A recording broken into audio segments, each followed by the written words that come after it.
would say of all the data points that I've encountered over the last 15 years investigating the nexus between energy and environment, the data point that's leapt out at me most strongly is the fact that since the year 2000, the world has greened by 15%, and primarily in semi-arid areas. So let's just walk through that for a second. So 15% is a lot. It's bigger than the entire landmass of the United States. And green is a lot different than brown or dead.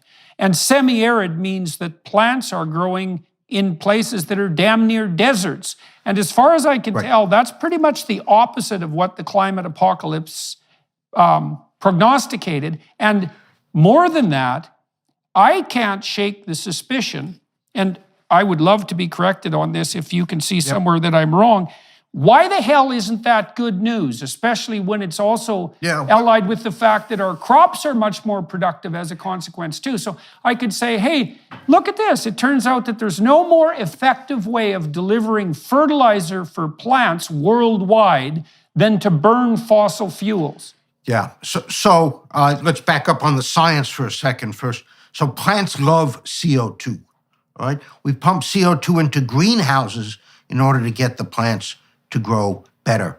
Right now in the atmosphere, the concentration is about 420 parts per million of CO2. We raise it to over 1,000 parts per million in greenhouses to help the plants grow. The CO2 not only lets them grow faster, but it lets them use water more efficiently. Right. They don't have to open up the stomata and lose water as much.